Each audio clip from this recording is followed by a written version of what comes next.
Assalamualaikum warahmatullahi wabarakatuh. Perkenalkan nama saya Ferry Holanda dari kelas IFB Malam dengan NIM 3312211138. Di sini saya akan mendemonstrasikan website yang sudah saya buat untuk keperluan tugas akhir dengan judul Sistem Informasi Manajemen Karyawan di salah satu perusahaan software development di Indonesia, studi R&D. Langsung saja di sini ada menu login atau halaman login. Kita akan masuk dengan username admin. Bisa dilihat di sini adalah menu user setup. Di sini adalah menu untuk mengatur hak-hak akses yang akan digunakan di sistem ini. Di sini ada insert user. Kita akan memasukkan user ID-nya, HRD, dan pilih role HR. Kemudian save change. Oke. Setelah muncul, kita akan masuk ke dalam menu HR atau hak aksesnya HR. Kita akan masukin HRD, kita login.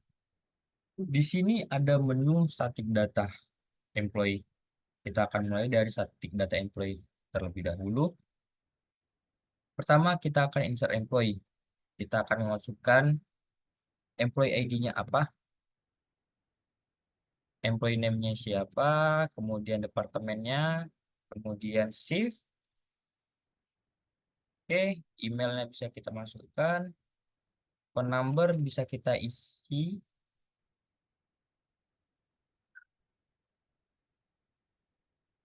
Kita ulang, phone number phone numbernya kita isi.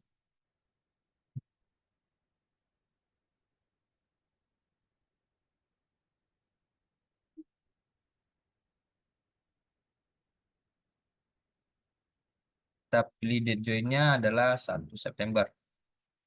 Kita klik save change. Oke. Kemudian kita logout, kita kembali lagi ke menu admin. Kita akan klik insert user. Kita masukkan user ID-nya siapa dan pilih employee-nya, kemudian pilih role. Oke. Jadi untuk admin kita bisa mengatur hak akses pengguna.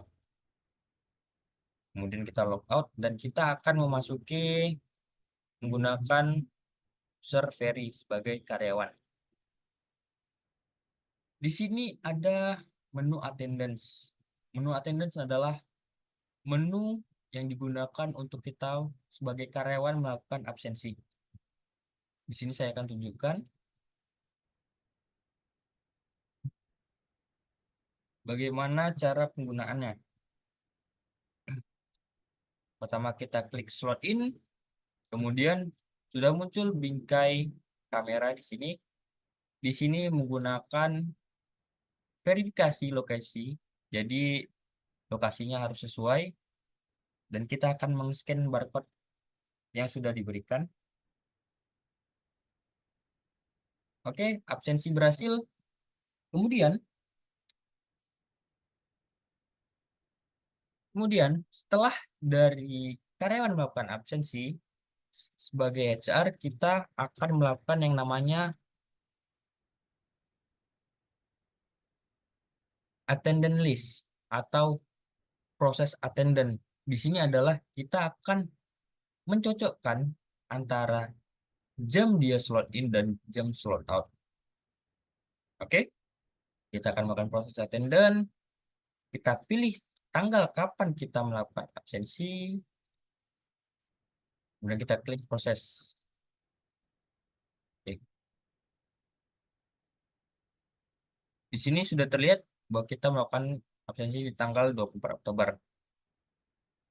Oke, kita lanjut ke karyawan.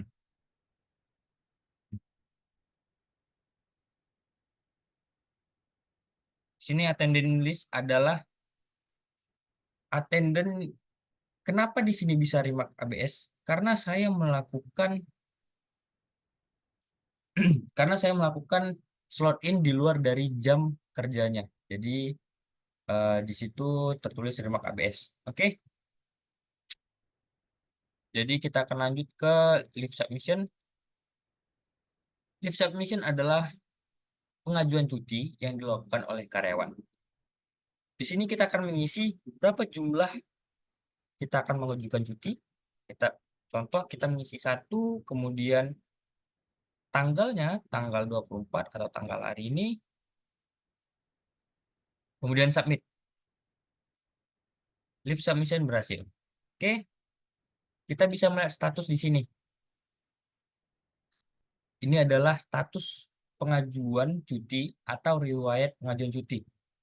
Bisa dilihat di sini statusnya masih approver, masih status approvernya masih proses, yang artinya kita menunggu persetujuan dari HR atau HRD.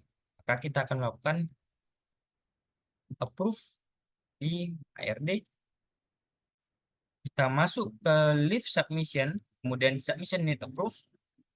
Kita klik data ini dan kita klik tombol approve. Leave submission hasil. Kemudian kita log out, kemudian kita mengecek apakah status kita pengajuan cuti kita sudah di approve. Di sini sudah terlihat bahwa status approvernya berubah jadi approved atau sudah disetujui oleh HR di tanggal 24 Oktober. Sama halnya dengan lembur atau OT submission. Di sini kita akan mengisi tanggal 24 Oktober. Kita mulai OT-nya dari jam 5 sore. Di sini PM. Kemudian kita selesainya di jam 19 atau jam 7 malam. Durasinya 2 jam. Dan di sini kita akan melakukan remarknya perbaikan. Submit. Oke. Di sini ada submission status sama juga. Di sini adalah riwayat pengajuan lembur kita. Kita log out, kita masuk ke menu HRD. Kita pilih yang OT submission, kemudian submission need approve. Di sini sudah tertera tentang detail lembur kita atau lembur karyawan. Kita klik. Di sini kita bisa memilih untuk approve atau mereject pengajuan cuti ini. Jadi, pengajuan lembur. Jadi kita akan klik approve. Sudah di approve, maka kita akan masuk ke user very untuk mengecek apakah pengajuan lembur kita sudah disetujui. Dan statusnya berubah jadi approved. Dan yang mengapprove adalah HR di tanggal 24 Oktober. Oke, kita lanjut ke personal data submission.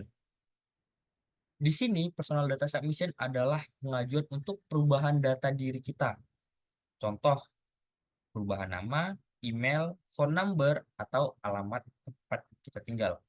Di sini saya akan mengisi perubahan email saja, jadi ferryholanda@gmail.com, dan nomor HP baru saya 08. Oke, address-nya kita ubah jadi ke Batu Haji. Kemudian kita submit. Ini akan masuk ke HRD sama dengan pengajuan pengajuan cuti ataupun pengajuan lembur. Kita log out, kita masuk ke HRD.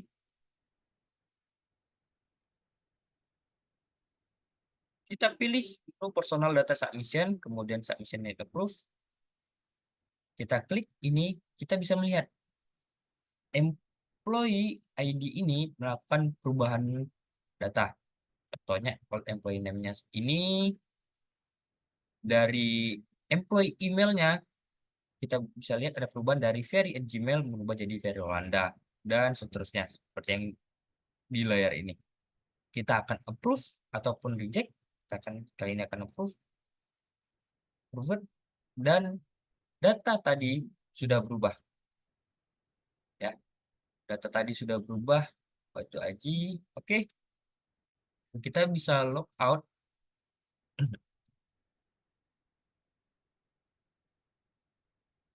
Untuk mengecek statusnya. Statusnya kita sudah di approve oleh HR di tanggal segini. Oke.